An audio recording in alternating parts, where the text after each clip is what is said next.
Sana. Jadi pertanyaan pertama tentu berkaitan dengan isu yang paling hot dan paling akhir, yaitu Anda mendapat keuntungan dari bisnis PCR. Dengan kebijakan-kebijakan pemerintah hari ini, di balik itu Anda yang diuntungkan. Apa penjelasan Anda? Pejabat publik punya resiko bahwa dia harus menerima juga fitnah. Nah, tetapi tentu fitnah ini kan harus dibuktikan. Tidak bisa menuduh sembarangan tanpa data. Tapi itu resiko. Tapi apakah gara-gara gitu kita berhenti? Anda menganggap itu fitnah. Tapi banyak juga yang percaya bahwa Anda betul-betul mendapat keuntungan. Apalagi dikaitkan dengan PT GSI, di mana nama kakak Anda, Boy Thohir, itu juga ada di dalam situ.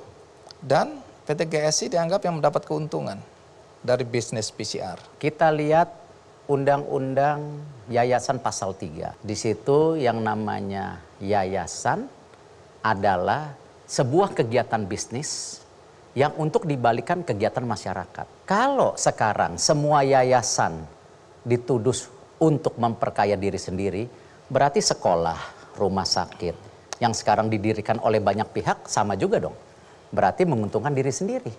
Bantuan-bantuan sosial dianggap menguntungkan diri sendiri juga, nggak bisa seperti itu. Jadi Anda mengatakan jelas. PT GSI ini dibentuk oleh yayasan. GSI pendiriannya saya juga tidak mengikuti. Dan itu di bawah yayasan. Dan sejak awal saya diminta Bapak Presiden, saya sudah melepaskan seluruh jabatan saya melaporkan harta kekayaan saya secara transparan di KPK, di pajak. Dan alhamdulillah konsisten sampai hari ini kita salah satu pribadi yang melaporkan kekayaan dan pajak secara transparan. KPK mengundang Kementerian BUMN sebagai salah satu kementerian yang transparan dalam memberikan laporan harta kekayaan. Bukan saya aja, seluruh direksi komisaris. Bahkan saya tekankan waktu itu yang tadinya hanya holdingnya, sekarang anak cucu harus melaporkan harta kekayaan. Kita transparan. Nah, tapi yang saya tekankan, Bang Andi, dengan segala hormat tadi, pada konteks COVID itu, banyak resiko yang harus diambil oleh pejabat publik tanpa ada niat sedikit pun, pasti hanya untuk pikiran memperkaya diri sendiri. Lillahi ta'ala. Dan saya rasa ya Bapak Presiden memimpin dengan baik. Para menteri yang terlibat juga banyak yang bekerja 24 jam. Dan nawaitunya jelas. Kita pelayanan kesehatan, pelayanan masyarakat pada saat itu dan hari ini harus terus dijalankan. Karena perang melawan COVID ini belum selesai. Oke, saya masih mengikuti jalan pikiran orang yang menuduh Anda. Katakanlah seorang Erick Thohir tidak mendapat keuntungan langsung. Ada Boy Thohir, ada teman-teman Anda di GSI. Sementara Anda adalah pejabat publik yang bisa mempengaruhi kebijakan-kebijakan. Kemudian orang terkaget-kaget ketika ada kebijakan bahwa penumpang pesawat harus tes PCR. Lagi-lagi orang kemudian melihat ini kebijakan yang pasti menguntungkan pengusaha-pengusaha PCR. Dalam hal ini apa penjelasan Anda? Ratas itu dihadiri tidak hanya Erick Thohir. Ratas itu dihadiri Menteri Keuangan, Bapak Presiden, Wakil Presiden, Menteri Kesehatan, kebijakan PCR juga ditentukan secara transparan. Ratas rapat terbatas. Rapat terbatas. Jadi apa mungkin rapat terbatas itu men-setting untuk menguntungkan saya? Nggak mungkin. Berarti apa? Berarti semua ya yang ada di ratas itu dituduh memperkaya diri sendiri. Jadi apakah gara-gara hal yang bukan bisnis, ya ini mohon maaf, ini bukan bisnis saya. Ya kesehatan saya tidak punya track record itu, lalu saya di-framing bahwa memperkaya. Dibandingkan seluruh kegiatan yang kita lakukan pada saat COVID. Apa pada saat awal-awal ya kita ditugaskan oleh Bapak Presiden membawa vaksin. 260 juta dari Cina, 100 juta dari negara lain. Saya tetap tertuduh bahwa Erick Thohir dengan keluarga ada keuntungan vaksin 2,6 triliun. Ada coba. Sebelum PCR sudah dituduh. Nah gimana caranya untung vaksin? Orang itu transaksi langsung dari Bio Farma ke perusahaan Sinovac. Tidak ada perantara. Untungnya di mana? Dan ini yang bahaya. ketika kita semua di framing, orang yang membantu, memakai yayasan, membangun rumah sakit, membangun sekolah, swasta, asing, pemerintah, hanya terkotomi gara-gara dipikir menguntungkan diri sendiri. Bahaya negara kita. Saya sangat berharap tadi, bahwa kita harus menjadi yang responsif, tetapi responsible. Ya, ini harus menjadi Pengertiannya apa itu? responsif dalam segala kegiatan yang hari ini terjadi, apalagi dari segi kemanusiaan harus cepat. Tapi percayalah, kita responsibel. Dalam arti kita menjaga tadi semua ini dengan bisnis proses yang baik. Dan Presiden menekankan itu. Baik, orang yang percaya bahwa Anda diuntungkan, jadi apapun jawaban Anda tadi, saya mencoba mewakili pemikiran orang-orang yang tetap bercuriga pada Anda. Silahkan. Anda dilaporkan ke KPK, Anda tahu itu? Tahu. Dan saya yakin nggak stop di situ. Anda sudah dipanggil oleh KPK? Belum, saya pasti akan ada komunikasi. Ya, Kalau karena Anda dipanggil, Anda akan datang? pasti. Ya, kita ini kan individu yang harus taat kepada hukum. KPK, kejaksaan, kepolisian itu punya mekanisme yang saya rasa di bawah pemerintahan Bapak Presiden itu terus menjadi peningkatan yang luar biasa. Kepercayaan publik itu dilihat ada surveinya sangat baik sekarang. Dan saya yakin pihak kejaksaan, kepolisian, KPK dalam mendapat pengaduan itu pasti dia akan meng-cross check siapa yang mengadukan. Punya nggak track record benar dalam perjuangan daripada korupsi. Atau sekedar meng-create publisitas dan konflik. Kalau begitu? Dan itu bagian dari apa yang terjadi sekarang. Ya, ini bagian dari demokrasi yang harus kita hadapi. Tetapi tentu semua pengaduan harus didasarkan dengan bukti. Lalu kalau Anda yakin bahwa Anda tidak ada korelasi dengan bisnis PCR, Anda tidak mendapatkan keuntungan 1 sen pun dari bisnis PCR, lalu menurut Anda apa motif orang-orang yang melaporkan Anda ke KPK? Kultur bangsa kita ini yang harus sekarang kita jaga. Rasa gotong royong kita, rasa peduli sesama kita sudah mulai luntur. Padahal itu yang membuat kita jadi negara besar. Tapi banyak oknum individu yang melakukan tadi, ya, pembangunan persepsi secara negatif, ya itu haknya mereka. Tetapi saya yakin itu kebenaran akan terbukti. Dan jangan-jangan nanti terbukti kebalik. Yang para pelapor ini malah tidak taat laporan pajak. Ada kasus-kasus lain yang selama Tunggu, ini. Anda sedang menakut-nakuti orang yang melaporkan Anda ini? Tidak. Itu bagian daripada pembuktian terbalik. Sama ketika saya bicara misalnya mengenai BUMN, apakah saya menuduh direksi dan komisaris saya? Tidak. Itu bagian daripada data yang saya dapatkan. Apakah misalnya, PLN punya hutang 500 triliun, memang ada buktinya. Terus kita melakukan apa? Kita lakukan perbaikan di PLN itu. Ya, jadi bukan menuduh direksi, orang direksinya saya angkat juga kok. Tetapi itu fact yang harus kita perbaiki. Apakah kita menyalahi siapapun menteri sebelumnya atau direksi? Nggak bisa. Ini bagian dari continuity yang harus tadi kita selaraskan, kita tanggung jawabkan. Jadi kalau Anda tadi ucapkan kalimat seperti tadi, itu tidak berarti Anda sedang menakut-nakuti orang yang melaporkan Anda. Ini era demokrasi. Nggak mungkin kita menyetop kembali orang ke motif. tidak suka dengan kita. Kembali ke motif. Saya sempat baca bahwa ada yang menduga bahwa motifnya adalah, tanda kutip ini, tapi saya tidak tahu ya, merusak nama Anda karena Anda dianggap sebagai kuda hitam dalam Pilpres 2024. Cocok pakai jas hitam berarti. Saya tidak berpikir sejauh itu. Karena begini, kalau kita bicara kredibilitas, yang kita sudah bangun selama ini kan sebelum jadi menteri sudah ada kredibiliti itu. Apalagi di publik internasional. Dan banyak hal-hal di internasional yang saya masih aktif.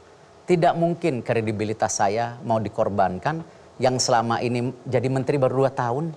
Selama ini jadi Erick Thohir udah 49 tahun. Anda jaga masa kredibilitas reputasi itu? Yang 49 tahun kita rusak gara-gara 2 tahun.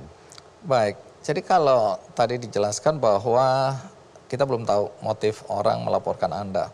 Tapi kalau seandainya Anda diperiksa dan tidak terbukti, apakah Anda akan melaporkan balik pelapor Anda? Saya rasa hak-hak demokrasi itu kan berlaku 2 arah. Berlaku 2 arah.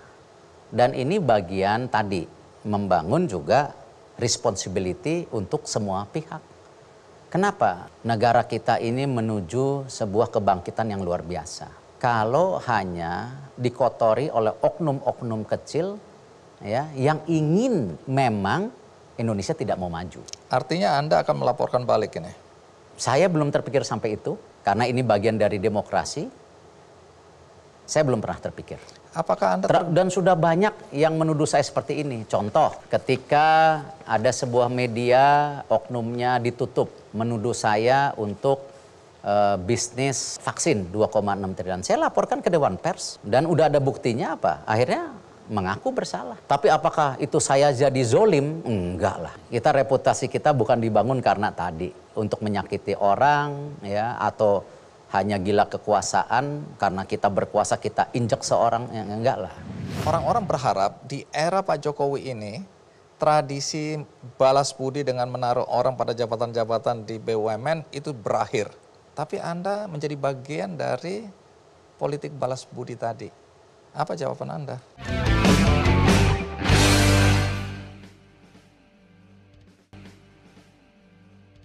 Pak Erik, kita lanjutkan. Begitu santer di luaran sana, ya orang-orang mengkritik Anda karena Anda mengangkat sejumlah orang yang ditengarai adalah tim sukses Pak Jokowi, dan ini adalah upaya untuk balas budi. Padahal orang-orang berharap di era Pak Jokowi ini tradisi balas budi dengan menaruh orang pada jabatan-jabatan di BUMN itu berakhir. Dan Anda kan profesional. Anda kan harusnya bisa menjaga agar marwah profesionalisme itu tetap ada juga di BUMN. Tapi Anda menjadi bagian dari politik balas budi tadi. Apa jawaban Anda? Saya jaga amanahnya, tidak hanya dari Bapak Presiden, tentu kepercayaan daripada rakyat semua. BUMN itu jumlahnya 108. Sulit mengontrol jumlah sebanyak itu. Karena itu sejak awal kita menekankan transformasi BUMN di mana jumlahnya kita ciutkan menjadi 41. Alhamdulillah sudah terjadi. Dari 27 menjadi 12. Lalu sekarang kita bicara direksi dan komisarisnya. Itu kan jumlahnya dulu. Ya, 108 kali 5 sama 41 kali 5, lebih mudah 41 kali 5 mencari orang. Kalau kita lihat, itu jelas bahwa komposisi di komisaris BUMN bukan direksi. Kalau direksi harus profesional. Ya. Kalau komisaris itu keterwakilan dari 3. 1, perwakilan masyarakat. 2, perwakilan profesionalisme. Yang 3, perwakilan kementerian. Di undang-undang jelas. Ya, saya bicara dengan ombudsman, KPPU, kita temukan secara transparan ya, bahwa undang-undang kita mengatur keterbatasan tapi tidak mengunci. Contoh, tidak ada larangan yang bicara bahwa kementerian tidak boleh menaruh komisaris di BUMN. Tidak ada undang-undangnya. Ini undang-undang BUMN ya? Undang-undang BUMN ataupun yang lain. Kalau ternyata ada, ya pasti saya terapin. Saya tidak mungkin menjadi figur yang tidak taat undang-undang. Di situ juga jelas ada undang-undang bahwa yang perwakilan masyarakat dari partai itu diperbolehkan, tetapi yang tidak aktif ada di situ. Yang aktif nggak boleh. Kalau undang-undangnya dihilangkan, tidak boleh ada keterwakilan masyarakat, apakah partai, apakah relawan, apakah siapapun yang namanya domain masyarakat, ya kita jalankan. Sama juga sangat senang untuk profesionalisme yang hari ini masih percaya dengan transformasi yang ada di BUMN. Kita rekrut the best people. Nah, lalu bagaimana konteksnya dengan yang masuk kategori, oh pernah korupsi, oh pernah di partai, oh tidak qualified. Nah, apa yang kita lakukan? Yang tidak qualified dulu, karena yang korupsi saya akan tanyakan itu. Apa yang kita lakukan? Makanya kita bangun, harus di training ulang untuk mengerti korporasi dan juga sesuai dengan job desk-nya. Yang perwakilan masyarakat, jobnya apa? Tentu bagian bagaimana menyambung daripada kepentingan masyarakat dengan BUMN. Yang pemerintahan tentu tadi, PLN, Pertamina itu juga harus bekerja sama dengan baik dengan Kemenkyu karena banyak yang namanya subsidi. Dan subsidi itu harus diaudit oleh BPKP dan BPK. Dan Kemenkyu, di situ ada keterwakilannya. Atau misalnya di industri pertambangan, ada keterwakilan dari Kementerian SDM. Nah, hal-hal kompleksiti itu terjadi, tetapi undang-undangnya tidak pernah melarang. Berkaitan dengan undang-undang, kalau kita bicara undang-undang BUMN, sebenarnya di situ juga ada klausal bahwa komisaris itu harus punya kecakapan juga berkaitan dengan atau kompetensi dia berkaitan dengan industrinya atau bisnisnya. Kemudian di situ juga disebutkan bahwa ya paling tidak dia menguasai. Tapi faktanya ada 18 orang dalam catatan yang saya kumpulkan yang kemudian menilai ini semua adalah orang-orang yang ditengarai tadi adalah tim sukses. Kita nggak, oke, katakanlah Anda tidak melanggar undang-undang, tapi etikanya bagaimana? Nah, kalau kita bicara etika, kita balikan juga. Apakah prejudice bahwa orang ini tidak capable harus dilakukan sejak awal? Yang namanya proses percobaan harus dilakukan sama. Ketika saya diminta juga untuk menjadi ketua TKN, memang saya punya pengalaman politik? Tidak. Tapi apa? Kita profesionalisme yang menjaga tadi bagaimana pemilihan ini bisa baik dan tentu memenangkan Bapak Presiden pada saat itu. Tapi secara baik dan transparan. Nah sama, individu-individu ini kan menjadi perwakilan kemasyarakatan. Bahwa Kalau itu kita, dulu adalah tim sukses? Itu realita. Saya juga dulu ketua tim sukses jadi menteri. Banyak sekarang juga figur-figur, ya mohon maaf, yang memang tadinya di luar daripada dalam tanda kutip bukan menjadi bagian tim sukses kita, juga bergabung di pemerintahan. Karena itulah apa? Konteks fondasi bangsa kita, bagaimana kita gotong royong saling menjadi kekuatan. Kalau di bangsa lain akhirnya apa? Konstetan politik saling menuduh, saling memenjarakan. Akhirnya apa? Kita kehilangan orang-orang yang bagus yang juga mungkin tidak sama pemikirannya dengan kita. Tetapi perbedaan itu yang membuat kita kuat. Selama ketika di dalam satu payung itu menjadi sebuah kebersamaan. Nggak bisa ketika dalam satu payung masih berbeda. Nah hal-hal ini saya rasa itu yang luar biasa di Indonesia mengajarkan kita bagaimana kita membangun bangsa kita tadi. Bukan dilihat dari perbedaannya, tapi bagaimana kebersamaannya yang harus kita lakukan untuk bangsa kita sendiri gitu. Nah jadi konteks yang namanya komisaris, ada rule of the games-nya kita lakukan. Nah salah satu yang kita usulkan ke depan, bahwa komisaris itu diangkat 3 tahun, dewan direksi 5 tahun. Nah ini juga bagian dari apa? Supaya nanti direksi ini ada juga bersinggungan dengan komisaris baru. Jadi check and balance terjadi. Jadi secara moral Anda tidak merasa bahwa ini menyimpang, bersalah, atau melanggar? Yang penting saya tidak melanggar undang-undang, saya juga yang terpenting menjaga amanah yang diberikan, dan juga yang tidak kalah pentingnya saya tidak mau menjadi bagian yang perjudis atau resis mendukung individu-individu tertentu berdasarkan hanya tadi. Kita harus beri kesempatan. Sama seperti saya diberi kesempatan juga di banyak hal. Kalau kita tidak memberi kesempatan kepada semua individu untuk tadi menjadi bagian negara kita, apalagi sekarang young generation, ya kita nggak mau menjadi bagian dari itu. Dan kan kita ada contoh yang baik. Pemimpin yang tidak membuat keputusan apa-apa itu yang terjelek. Tetapi pemimpin yang mengambil keputusan salah terus bisa dikoreksi, itulah kepemimpinan. Yang paling top sempurna, tapi sempurna milik Allah. Kepemimpinan yang ngambil keputusan terus-menerus tepat. Nah itu luar biasa. Dan saya yakin saya bukan pemimpin juga yang sempurna. Pasti saya punya kekurangan di sana-sini. Tadi Anda sudah sebutkan soal narapidana korupsi lagi ya. Anda mengangkat komisaris mantan narapidana korupsi. Ini nggak masuk di akal orang sama sekali. Tadi undang-undangnya tidak melarang.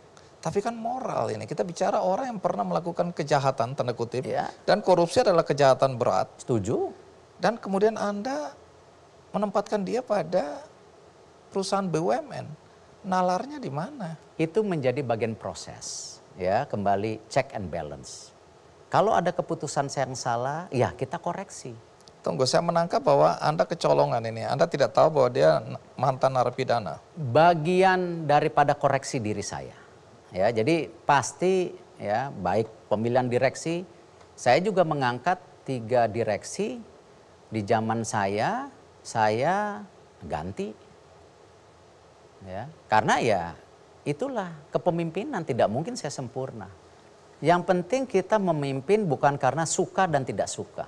Saya kemarin contoh ketika membawa direksi top 20 ketemu Bapak Presiden, dari 20 yang saya bawa, 8 dipilih Bu Rini, 12 baru. Apakah gara-gara Bu Rini pilih pada saat itu, saya bilang pilihannya salah. Berarti apa? Like and dislike, nggak boleh seperti itu. Itu yang kita jaga. Apa performance yang kita lakukan, itu yang kita sekarang lihat bottom line-nya. Dan saya bisa pertanggungjawaban ya mengenai performance BUMN. Dan saya bisa pertanggungjawaban ke depan pasti lebih baik. Baik. Soal rangkap jabatan komisaris. Undang-undang melarang, Anda membolehkan. Anda mengangkat orang-orang atau bahkan pada saat dia sedang menjabat di satu tempat, Anda angkat di BUMN sebagai komisaris. Soal rangkap jabatan ini, apa penjelasan Anda? Rangkap jabatan dari kementerian itu sebelum saya sudah terjadi. Sudah berjalan dari tahun pertama pembentukan BUMN dari tahun 98. Jadi tidak ada perbaikan di sini, sementara orang mengkritik bahwa BUMN ini harus dikelola dengan serius, full time, dan tidak bisa separuh hati. Kita lakukan. Karena itu tadi saya bilang, porsi daripada leadership profesional yang kita tarik sekarang, itu saya pertanggungjawabkan. Bagaimana Pak Chandra Hamzah di BTN, ada bekas menteri, kita tarik juga Pak Doni Monardo. Kenapa? Di Mind ID untuk apa tugasnya? Lingkungan hidup. Karena saya tahu track record Pak Doni di lingkungan hidup sangat proven. Tambang ke depan harus friendly dengan alam. Lalu kita taruh figur-figur lain yang saya tidak bisa sebutkan satu persatu. Dan banyak sekali sekarang di jajaran direksi juga kan kita tarik dari the best talent yang Indonesia punya. Saya juga dituduh. Ketika saya ngangkat Fajri dari Bukalapak, oh ini KKN. Satu, saya nggak punya saham di Bukalapak. Kenal yang punya, kenal. Tetapi saya pastikan Fajri bekerja dengan luar biasa. Mentransformasi Telkom. Ketika saya tarik Soleh Ayubi dari United Healthcare, saudara saya nggak kenal. Tetapi di talent pool yang saya dapatkan, tidak hanya di global dan di dalam negeri, kita coba ambil the best talent. Karena itu sekarang 5% alhamdulillah tercapai. Apa? Direksi BUMN di bawah 42 tahun. Kenapa ini penting? Karena kenapa? Ke depan mesti ada sustainability BUMN. Dan anak-anak muda ini penerus. Saya tidak rela menjadi bagian yang kebetulan dipercaya, mendiamkan market kita dipakai untuk pertumbuhan bangsa lain. Jadi ada konspirasi untuk mematikan Garuda.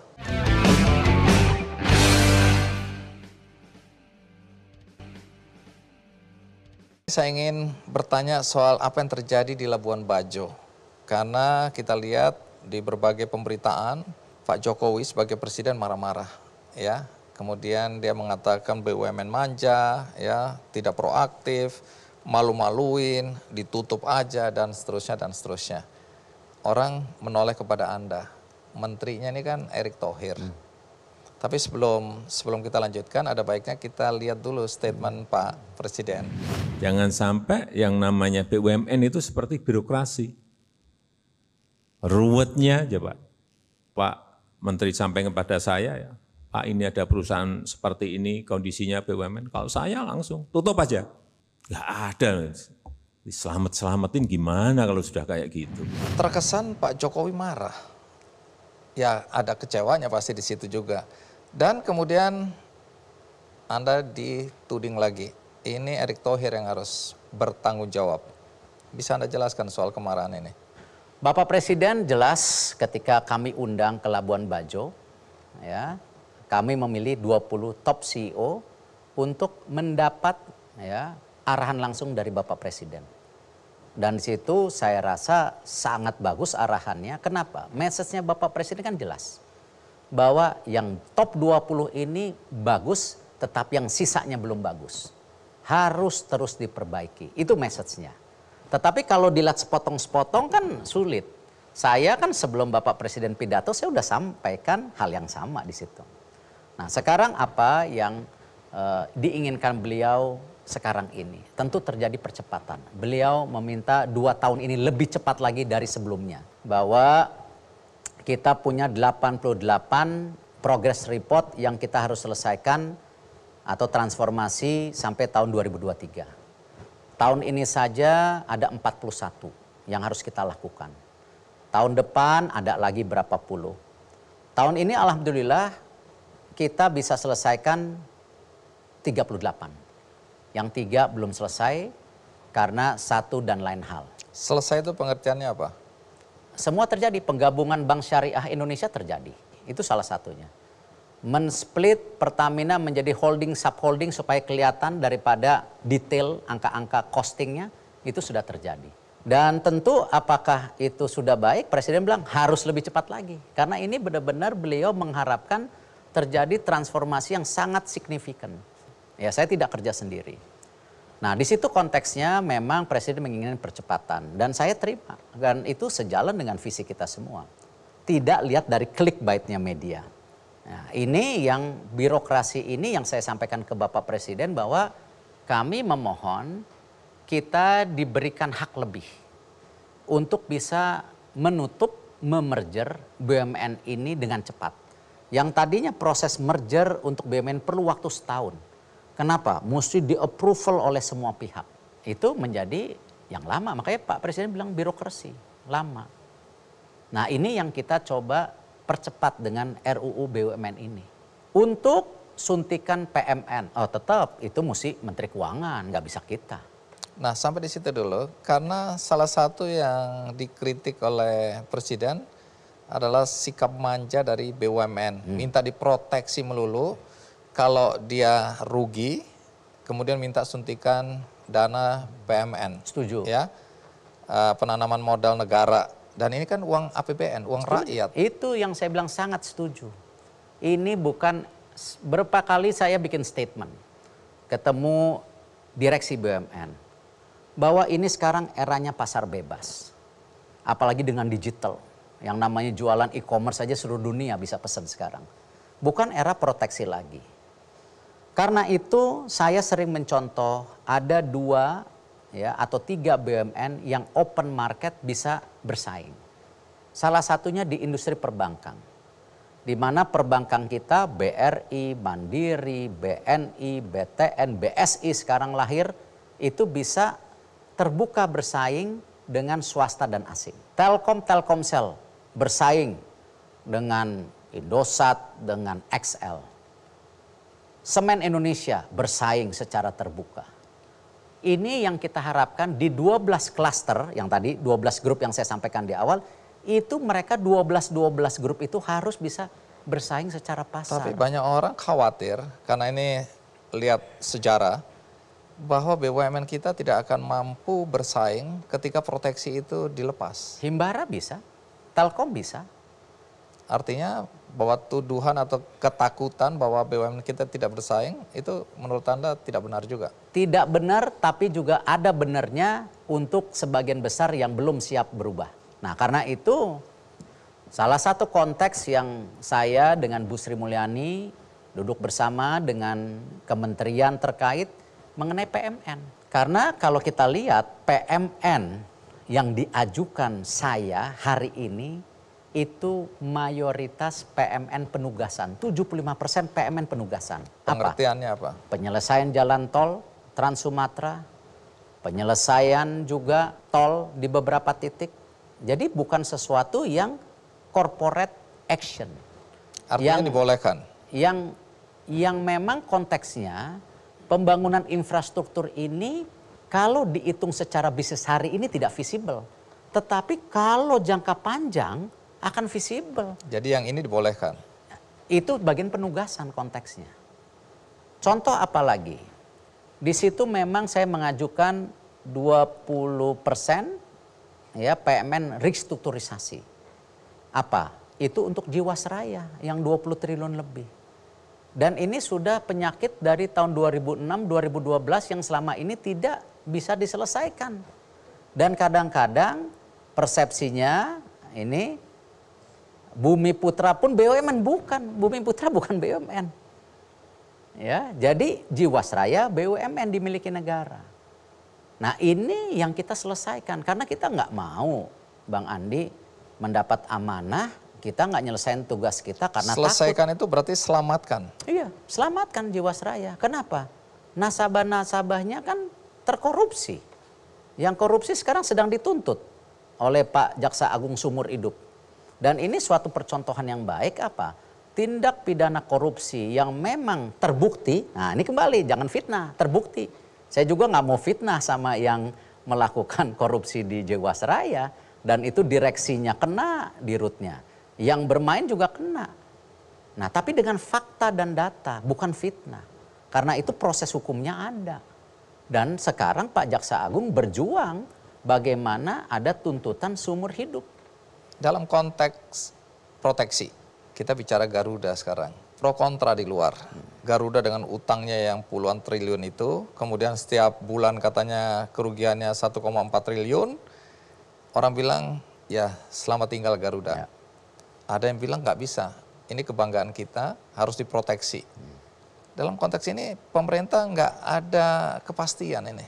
Ini Bang Andi, bahwa tadi saya bicara pasar bebas ini sudah terjadi dengan digital. Itu realita yang harus kita hadapi. Tetapi juga ada konteks lainnya yang hari ini saya sudah terus bicarakan. Apa itu? Bahwa juga dengan era yang terjadi di dunia ini, kita juga jangan juga gampang diakali. Apa Diakali artinya? oleh? Begini, banyak sekali sekarang negara-negara itu mengincar Indonesia hanya jadi market. Saya tidak rela menjadi bagian yang kebetulan dipercaya, mendiamkan market kita dipakai untuk pertumbuhan bangsa lain. Jadi ada konspirasi untuk mematikan Garuda. Saya tidak bicara Garuda, ini konteks besarnya sebelum Garuda. Saya ingin, dan saya rasa Pak Presiden juga sama, bahwa market kita harus dipastikan menjadi pertumbuhan bangsa kita, jangan bangsa lain. Karena itu ada yang namanya hilirisasi yang di sumber daya alam. Nah, Garuda ini ya, ini bisa kanan kiri. Bahwa begini, sejak awal Garuda bisnis modelnya sudah salah dan ini sudah berlanjut ya puluhan tahun. Dan meledaknya sekarang karena apa? Covid juga. Ketika apa? Yang selama ini dimanja karena kita punya domestic market yang sangat kuat. Nah, Garuda lebih senang, ya bukan Garudanya, oknum di Garudanya, membuka terus pemikiran ke luar negeri. Yang akhirnya apa? Jumlah pesawatnya bermacam-macam. Dibikin skenario. Oh kalau terbang ke sini mesti pakai pesawat ini. Itu yang akhirnya apa? Lesornya kita, sewaan pesawat kita, paling banyak di dunia jumlah macam pesawatnya. Di dalam satu airlines industry. Yang akhirnya juga kita paling mahal sewa pesawat di dunia. 28%, yang rata-rata dunia itu 6% daripada cost operasional. Nah ini yang kita harus hadapi, bahwa Garuda kompleksitinya itu bukan semata-mata kejadian hari ini. Sudah kejadian berpuluh tahun ya terjadi dan ini ada skenario mencari uang di sewa-sewa pesawat. Dan itu terbukti KPK sudah memenjarakan. Nah yang kemahalan yang tidak terbukti ada unsur kickback atau uang balik, yaitu bodohnya kita negosiasinya. Nah karena itu apa? Sejak awal kan kita bilang bahwa bisnis model Garuda, Citylink harus kembali ke market lokal. Seperti tadi argumentasi kita punya market jangan dijual murah. Jangan orang masuk-masuk aja. Garuda punya domestic market yang sangat besar. Seperti pesawat-pesawat Amerika seperti United, Continental, Southwest. Berapa banyak pesawat Amerika pergi ke luar negeri? Kalau tidak salah hanya United aja yang dari New York ke London. Artinya pasar yang lokal lainnya domestik semua domestik lokal Amerika, Southwest artinya segala. ini ada kesan Garuda akan diproteksi nih. Nah itu yang saya bilang. Jadi kita tidak boleh anti proteksi juga. Tetapi selama tadi rules permainannya diakui oleh dunia. Kalau mau buka pesawat terbang di Amerika harus perusahaan Amerika. Punya media di Amerika harus warga negara Amerika. Jadi jangan juga bicara kita seakan-akan pasar terbuka, tetapi banyak negara lain juga ada proteksinya. Nah, hal-hal ini juga artinya apa? Kita mesti pintar. Ya, mana yang tidak perlu proteksi silahkan, mana yang perlu proteksi tetapi bukan berarti merugikan negara. Bahwa dia bisa sustain secara bisnis tanpa suntikan negara. Nah ini nih, jadi bukan proteksi yang suntikan negara terus. Jadi Garuda atau Citylink kalau fokus aja dalam negeri, dia punya revenue dan bottom line akan jauh lebih sehat. Jadi Garuda akan dipertahankan. Hari ini kita harus masuk dulu proses restrukturisasi Garuda. Di mana kita harus negosiasi sewa yang ada kasus korupsinya dan ada tentu kemahalannya sampai 28% dibandingkan negara lain 6% jadi 22%. Kita harus jalan ke situ dulu. Bukan pilihan yang mudah. Setelah ini direstrukturisasi, ya, bisnis modelnya kita harus fokus dalam negeri untuk berapa tahun ke depan untuk menyehatkan keuangan daripada Garuda. Dan kemarin DPR sudah memutuskan tidak ada PMN dari APBN. Nah dari ini juga saya lagi mau duduk. Ini konteksnya apa? Misalnya BUMN yang nyuntik dengan cash flow-nya BUMN atau kembali mengundang lagi secara pasar, ya. Nah ini konteks yang kita sedang lakukan. Tapi pasti perbaikan Garuda harus dijalankan hari ini. Seperti kemarin kita tidak menutup mata Jiwasraya harus diselesaikan juga saat ini. Nah kalau Garuda baru awalnya. Baik. Nah inilah penting ke depan konsistensi daripada Garuda. Dan kita tidak menyerah Pak Andi. Buktinya kemarin kita dengan segala kesempitan dan kesempatan tanda tangan code sharing sama Emirates. Ya, jadi masih ada kepercayaan masih Garuda, dipercaya. tetapi kita jangan cinta buta. Ya, cinta buta yang akhirnya juga membahayakan pengambilan keputusan dan juga membahayakan Garudanya sendiri. Nah, inilah posisi-posisi yang memang tidak mudah. Nah, itu bagian tanggung jawab BUMN. Sampai kiamat, ingat sampai kiamat nggak akan balik modal.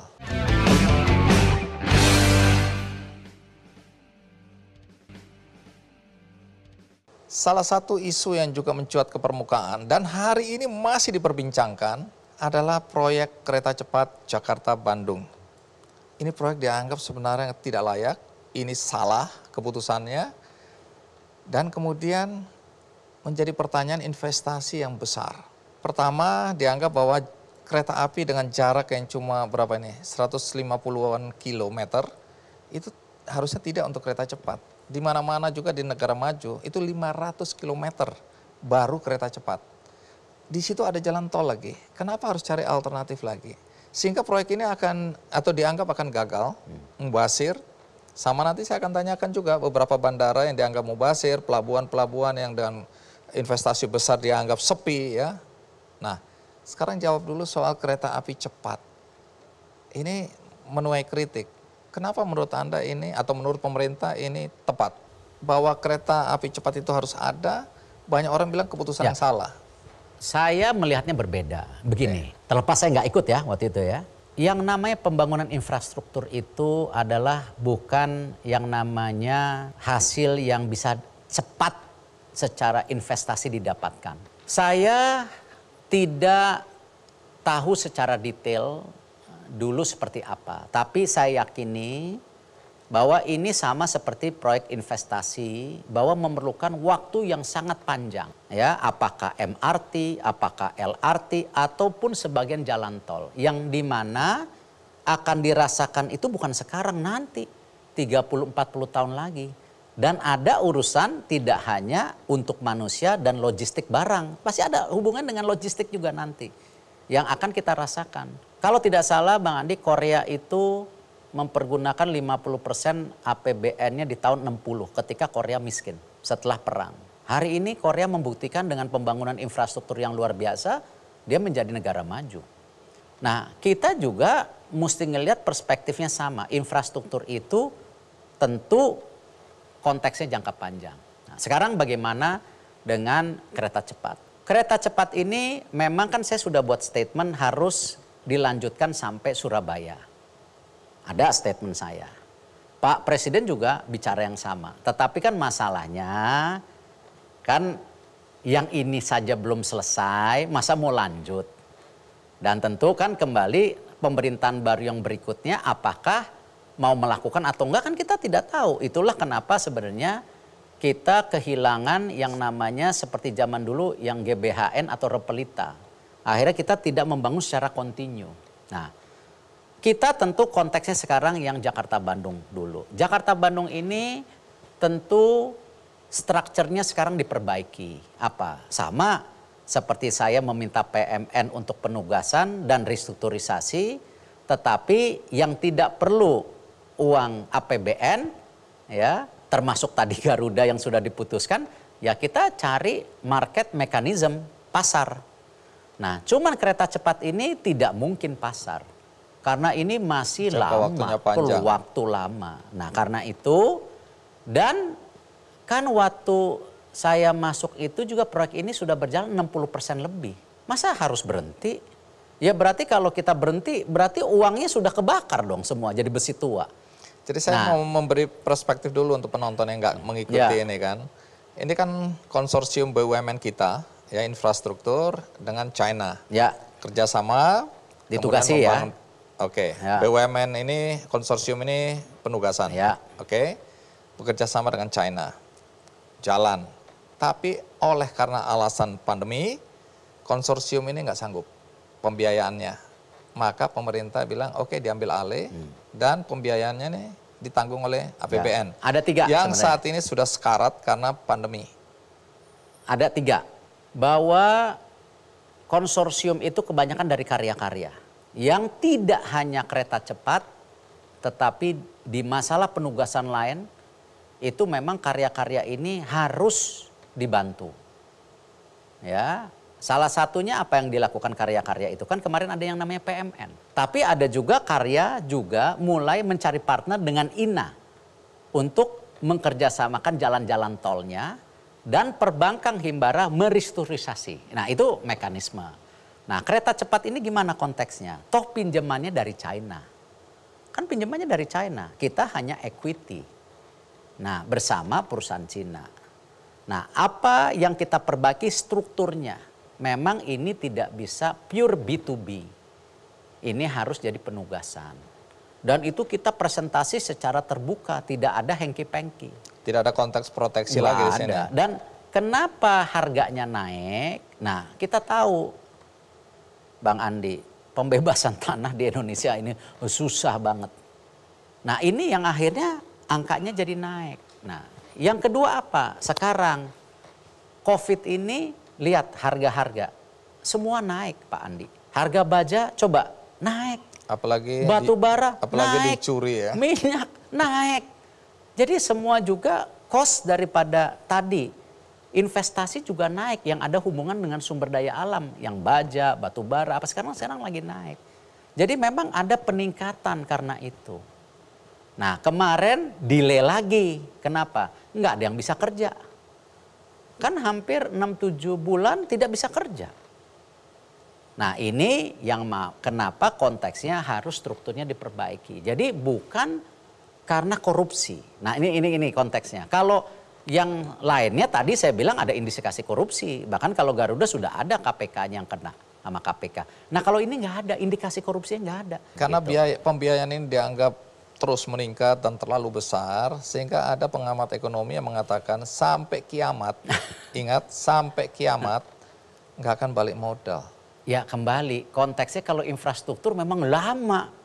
Ya mungkin kita akan merasakan setelah kita meninggal yang ngerasain anak cucu kita. Jadi ya saya tidak bilang statement daripada pengamat ekonomi itu salah. Tapi memang ada persepsi atau pola pikir yang berbeda antara pemikiran supply dan demand. Ini kan selalu menjadi kontroversi. Nah saya nggak mau terdebat di tadi debat ahli ekonomi, saya bukan ahlinya, saya hanya kerja bisanya. Nah di sini saya lihat kereta cepat ini ya harus diselesaikan. Dan tentu ada cara-cara lain yang bisa kita lakukan. Dan kereta yang sudah ada hari ini ya kita bisa jadikan kereta barang. Kenapa? Kita tidak punya loh kereta barang secara logistik. Kalau di Amerika, Bang Andi ngeliat deh kalau tiba-tiba berhenti di rel kereta, kereta barangnya panjang banget. Kita nggak ada kereta barang. Kita kombinasi. Adapun apalagi sekarang relnya kita kan baru double track baru sekarang. Sudah lama nggak pernah double track. Nah makanya logistik kita juga mahal. Tidak hanya di udara, tidak hanya di laut, tidak hanya di jalanan. Nah ini yang kembali harus berpikir secara ekosistem. Tidak hanya kereta cepat saja. Kita mesti lihat yang lain-lainnya. Dan saya siap tetap ya dipercaya ataupun dicopot. Sejak awal saya bicara itu dan konsisten sampai hari ini.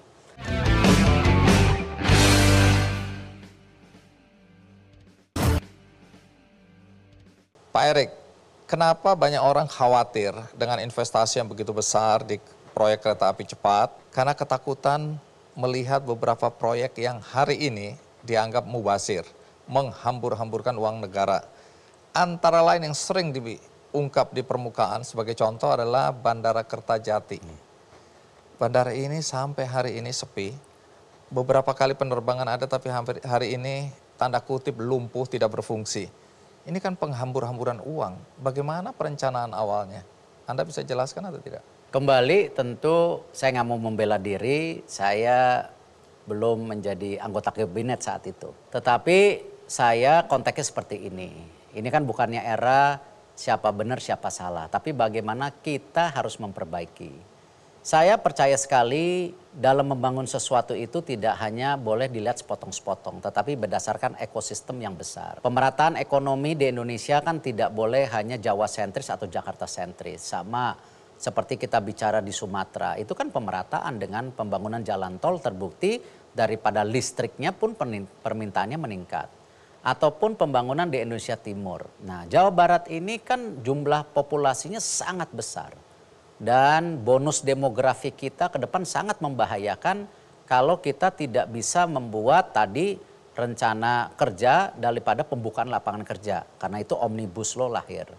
Nah Jawa Barat sendiri kalau saya lihat bahwa memang sudah lama infrastrukturnya tidak diperbaiki. Kalau kita lihat airport sekarang kan masih mempergunakan airport yang dimiliki angkatan udara. Dan di tengah kota. Lalu kalau kita lihat juga konektivitas ke Jawa Barat sekarang dengan jalan tol menolong. Tetapi lain-lainnya itu masih belum maksimal. Padahal Jawa Barat itu adalah pusat industri Indonesia. Apakah otomotif, apapun lain-lainnya itu di Jawa Barat. Tekstil, macam-macam. Nah ekosistem mengenai pelayanan daripada logistik apakah udara, laut, dan lain-lainnya itu tidak pernah dipikirkan secara besar. Nah kembali saya bukan membela diri, ya memang atau tadi saya bicara yang sebelumnya memang perlu waktu. Dan yang menarik kan pembangunan kayak Kertajati itu bukan didominasi oleh BUMN. BUMN hanya punya 15%. Mayoritas itu pemerintah daerah Jawa Barat.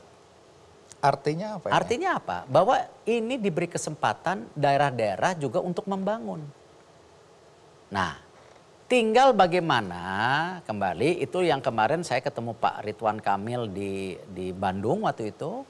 Dan terus saya bersama-sama Pak Ridwan Kamil juga coba mempromosikan solusi ke Dubai. Kemarin saya ketemu Pak Ridwan Kamil juga kita pitch, kita coba jualan untuk investasi daripada ekosistem di Jawa Barat yang namanya AeroCity. Di mana di AeroCity itu tidak hanya airport tetapi juga ada kawasan industrial. Nah kawasan industrial ini, nah BUMN juga ada peran. Kenapa? Kita punya lahan 1.600 hektar di Subang yang kita terbuka untuk dijadikan kawasan ekonomi khusus seperti di Batang. Di mana Batang sukses. Sekarang Batang itu di grup 1 apa di gerombolan 1 itu yang 400 hektar udah habis tanahnya. Karena investasi dari Korea. Nah ini juga Subang nanti mesti dipikirkan. yang namanya pelabuhan, airport, kargo, dan lain-lain dengan ini. Ini kita lagi lakukan. Ya kembali saya melihat ini bukan proyek buang-buang uang, tapi perlu waktu. Patimban sendiri kan lebih menarik lagi, di situ kan Iya, swasta. Saya akan tanyakan juga soal Patimban. Itu swasta. Ya. Ini baru diresmikan tahapan pertama, tapi sampai hari ini sepi. Tapi swasta itu. Itu kan BUMN cuma punya 10%, 90%-nya swasta. Jepang dan swasta nasional. Jadi kalau dipersoalkan, di dalam hal ini ada BUMN di dalamnya itu menurut Anda tidak tepat? Ya tidak relevan, tapi punya saham punya. Kenapa? Hari ini ya kembali kalau BUMN itu kan selain korporasi juga pelayanan publik. Sekarang dengan situasi COVID, ya Patimban ini belum maksimal, sekarang kita diminta bantu oleh Menteri Perhubungan untuk operasi dulu sampai COVID ini. Tetapi industri mobil Jepang di Indonesia sangat tinggi. Tinggal kembali, Jepang berani nggak memindahkan sebagian investasinya dari Thailand ke Indonesia? Ya, karena ini kita tinggi loh. Salah satu market terbesar mobil itu di Indonesia. Kalau tidak salah kita lebih tinggi dari Thailand. Dan tentu untuk domestic consumption sendiri mestinya bisa. Nah, tapi apakah Jepang mau atau tidak? Saya nggak bisa jawab karena Patimban itu kan Jepang investasi. Tetapi Korea dan China sekarang lagi investasi EV besar-besaran. Di mana mereka akan melihat tadi investasi di Subang dan juga akan tadi kebutuhan daripada pengiriman mobil ini juga akan punya infrastruktur yang penting. Nah karena itu Korea dan China juga sekarang merebut pasar market Jepang. Nah ini tentu persaingan geopolitik atau persaingan bisnis yang menarik buat Indonesia. Karena Indonesia kan non-blok. Jadi sebaik-baiknya kita investasi masuk untuk pembukaan lapangan kerja. Jadi saya melihat kasih waktu kita lihat dan tentu ya kami dari BUMN ya siap dalam arti kalau memang nanti di kemudian hari ada problem ya kita coba cari solusi atau bantuan tetapi dengan ekosistem yang benar. Baik. Tidak sepenggal-penggal. Jadi Anda barusan menjawab mengajak orang melihat tidak parsial, tidak sepotong-sepotong, tapi lebih komprehensif, lihat ekosistemnya. Untuk menjawab kritik yang sekarang ramai disampaikan oleh banyak orang, banyak pihak ya. Nah, soal kritik ini, omong-omong Anda terganggu nggak dengan banyaknya kritik? Apakah itu menyangkut pribadi Anda atau Anda sebagai menteri? Saya secara pribadi tidak, karena kita tahu ini era demokrasi. Dan yang namanya kritik itu kan obat, yang namanya pujian racun. Tetapi kalau fitnah ya kita harus benar-benar buktiin. Ya tentu, ya itu yang saya sejak awal bilang kan memang ibu saya, istri saya bukan orang politik. Dan saya pun kalau dibilang politik ya karena baru, itu pun sebagai Menteri BUMN. Menteri yang dalam tanda kutip sebenarnya korporasi. Nah ya memang ya biasalah pembicaraan di rumah, ya kita harus sampaikan ke ibu saya terutama yang sudah usia 82 tahun. Dan istri saya ya bahwa tuduhan-tuduhan itu tidak benar. Jadi saya harus menjawab pertanyaan daripada orang terdekat saya dulu. Dan itu yang tentu bagian dari dinamika kita sebagai pelayanan publik. Tapi tidak mengganggu pekerjaan secara pribadi dan secara pekerjaan enggak. Itu justru tantangan saya. Dan karena saya yakini saya bersih.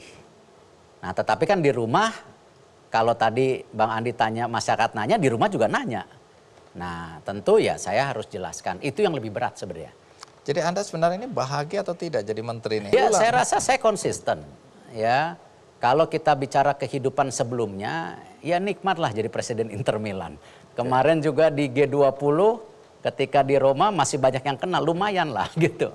Nah memang kehidupan swasta tentu lebih ya tidak banyak bosnya diri sendiri. Membayar pajak, membuka lapangan kerja juga. Nah cuman konteksnya memang berbeda. Hari ini kan saya pembantu presiden. Yang dimana saya sejak awal juga saya bicara, saya declare, saya juga serahkan pada saat ini untuk membuat yang terbaik. Dan saya siap tetap ya dipercaya ataupun dicopot. Sejak awal saya bicara itu dan konsisten sampai hari ini. Karena Anda dianggap kuda hitam, ya, yang bisa aja muncul sebagai calon presiden 2024. Sampai di sini Anda punya ambisi nggak? Senin sampai Kamis dan Sabtu jam 11 malam.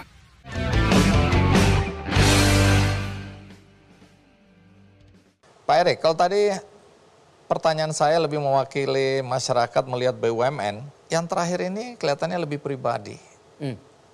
Tiba-tiba ada baliho di Pamulang, Banten, cukup besar ukurannya. Kalau Anda mau lihat, coba di layar kalau bisa ditayangkan. Di situ ada tulisannya, ini, Erik out, tagarnya ya. Erik gagal, 3 tanda seru. Ini Forum Demokrasi Banten, saya nggak tahu persis.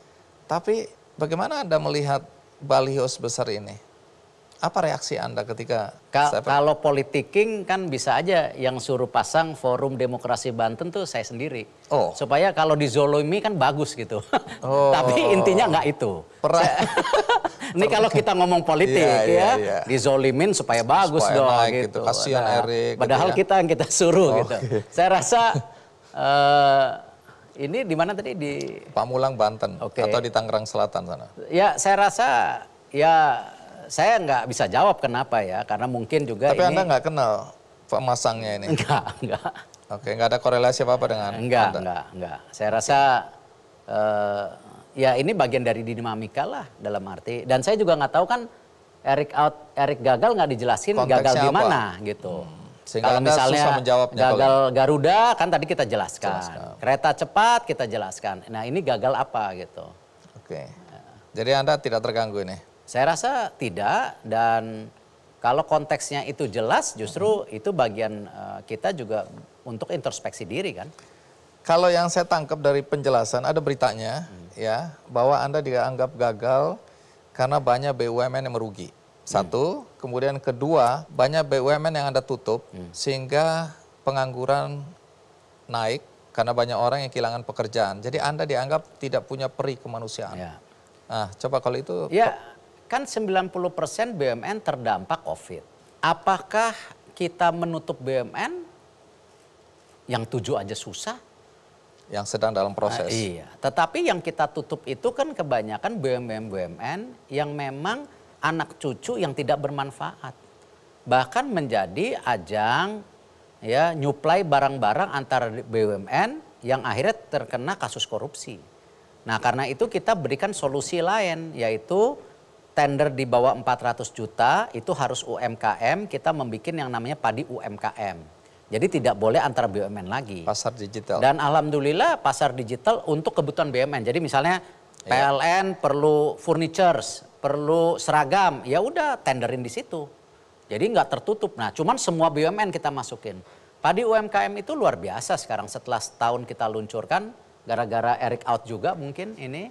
Ya, itu total transaksi 10,4 triliun, 120.000 transaksi, 10.100 UMKM. Nah kita lakukan itu. Jadi ya kalau saya harus menutup BUMN yang seperti itu, saya dengan senang hati. Karena itu bukan bagian dari pembukaan lapangan kerja, mengurangi lapangan pekerjaan. Tapi konteks. Tapi kalau kita lihat hasilnya hari ini, bahwa kalau kita lihat tahun 2020, kita net income atau laba bersih kita 13 triliun kalau nggak salah. Tahun ini semester 1 itu sudah 26 triliun. Itu karena efisiensi. Karena kita lakukan tadi daripada operation excellence. Ya toh dari 108 BUMN menjadi 41 yang dividen tetap 11 Bang Andi. Jangan-jangan kalau nanti jadi 30 11 juga 11 juga. gitu. Nah, tetapi konteksnya itu kan kembali ada ruang efisiensi yang harus dilakukan di BUMN ini. Jadi itu kita lihat dari dulu 13 sekarang masih Covid juga 2021 26 triliun, half semester, setengah tahun. Berarti kalau full year saya yakin ini bisa 40 triliun. Jadi dari 13 bisa 300% lebih pertumbuhan labanya. Tetapi sebagai orang swasta yang pernah di swasta, Kalau revenue 1.900 triliun dibandingkan laba yang 26 triliun terlalu kecil. Terlalu kecil. Kan mestinya paling tidak bisa 5% lah. Nah ini yang ke depan harus terus diefisiensikan. Nah jadi saya melihat ya hal-hal ini masih banyaklah ruang yang BUMN bisa benahi. Baik, yang juga menarik ada sekelompok orang mendeklarasikan Anda dan Pak Luhut. Saya nggak baca persis siapa yang jadi presiden, siapa wakilnya. Tapi ini PCR. Nah, ini dilihat dari dua perspektif ya. Pertama PCR. Ya, ini kan Anda lagi diterpa isu PCR. Tapi di sini adalah pendukung cinta Republik. Jadi Anda diusulkan Luhut Erik capres dan cawapres. Oh, Anda cawapres. 2024 ya. Pasti Anda mau kasih komentar apa? Pasti dua-duanya gagal. Presiden orang Jawa kok. Ya kan, udah pasti ini pasangan yang gagal. Ayo kita salaman hari ini. Saat dua-duanya bukan orang Jawa, ya kan. Udah gitu PCR ini kan isu yang sedang negatif. Jadi nah, Anda mungkin menganggap ya, ini lebih banyak sindiran atau ya, dukungan? saya yakin ya kembali sama yang pasang Eric out sendiri, ya mungkin ada oknum yang menunggangi, ya atau mungkin ya saya suruh mereka juga declare supaya dukung terzolimi. Enggak lah, kita bukan orang politik ya. Ya seperti ini ya kembali ya saya nggak mau nuduh siapa-siapa, ya sudah pasti pembusukan lah. Jadi ya, Anda... Tapi ini bagian dari introspeksi. Kan tadi yang saya jelaskan mengenai PCR apa ya. Itu kemanusiaan yang kita harus lakukan. Ya. Dan konteksnya tidak ada hubungan PCR dengan saya. Kita melakukan kemanusiaan lainnya yang sedang kita gerakan. Dan Tadi COVID di belum depan, selesai, gitu. di awal kan saya bilang bahwa kemungkinan Anda banyak sekali diserang hari ini. Karena Anda dianggap kuda hitam. Ya, yang bisa aja muncul sebagai calon Presiden 2024. Sampai di sini Anda punya ambisi enggak? Gini, kita lihat ambisi kan, positif loh, ya, belum tentu negatif. Iya, setuju. Ambisi positif oke. Ambisi buta bahaya. Kalau kita lihat kan saya sangat percaya ya pada struktural daripada Indonesia saat ini, ya presiden itu masih dari orang Jawa. Bukannya Anda harus melakukan terobosan, ya, mengubah paradigma itu. Paradigma itu mungkin 10-15 tahun lagi ketika di Amerika kita bisa milenial lihat. Z-nya kita sudah jauh lebih besar. Sekarang saya rasa pemilihan emosional masih terjadi. Oke. Jadi terus itu yang artinya kedua, apa? Tunggu yang dulu, kedua, itu artinya apa? Oh, ya, Anda mau lanjutkan. Yang kedua di survei-survei 1,8. Oh, jadi Anda ya, ngikut, yang Anda yang lain juga coba kita ya? lihat yang lain udah 5, 30 jauh lah. Tunggu. Kenapa Ya, kan? Anda punya perhatian pada hasil kan survei? diceritain di media-media ada 1,8, ada bahkan yang bilang saya 4,3. Saya pakai yang 1,8 bukan yang 4,3. Kalau saya ambisi buta, saya bilang Bang Andi, Bang, saya 4,3. Saya pakai yang terendah 1,8. Berarti ini jauh. Dan hari ini tadi ini rakyat masih susah, masih menghadapi daripada COVID. Ekonomi kita baru mau bounce back. Ya kemarin di G20, di COP26 Indonesia dituntut untuk merubah total strateginya kepada energi terbarukan. Cocok, setuju. Jadi Anda menganggap Ya kan? ngomong soal pilpres ini buang-buang waktu aja? Saya lihat masih konteks yang hari ini terlalu dini. Kita lebih baik ini tadi. Bang Andi masih bicara mengenai yang ini kenapa, yang ini kenapa. Ya pasti saya juga akan ditagih ya nanti ya apakah saya masih di dalam pemerintah atau di luar pemerintahan pasti ditagih. Mana kinerjanya. Tapi kalau di beberapa ATM kalau orang mau ambil uang di BUMN, bank-bank BUMN, wajah Anda muncul loh di ATM itu. Bayangkan nggak kalau saya taruh di BCA. Nah, itu baru propaganda. Tidak, tapi kan Anda bisa aja dianggap memanfaatkan fasilitas negara untuk kampanye. Kalau bicara akhlak itu bukan hanya BUMN sekarang.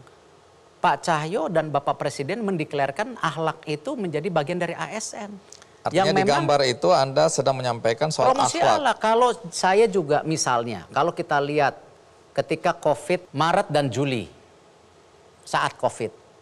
Saya juga memakai fasilitas BUMN untuk mempromosikan daripada promosi untuk menjaga protokol kesehatan. Jadi Anda di ATM itu bukan sedang kampanye untuk konteksnya tadi di aset BUMN kita bicara mengenai kampanye akhlak, bukan pilih Erick Thohir. Atau misalnya saya mempropagandakan keberhasilan saya, enggak, itu akhlak. Itu konteksnya hari itu memang fasilitas BUMN bisa dilakukan selama konteksnya benar. Bukan konteksnya yang lari dari situ. Sama ketika kita kampanye, kemarin diminta vaksin dan masker, itu Pak Presiden kita lakukan.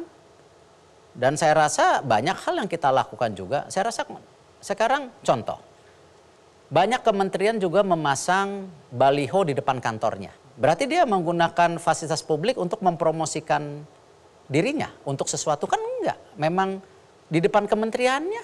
Bahkan sekarang di beberapa tempat saya lihat ada gambar saya sama Pak Basuki bicara akhlak. Karena apa? Kerjasama PUPR dan BUMN. Oke. Nah, kalau konteksnya di luar itu saya setuju. Tapi kalau konteksnya itu masih menjadi bagian yang tadi, ya saya rasa wajar-wajar. Semua kementerian melakukan itu juga. Baik, ada 2 pertanyaan tersisa.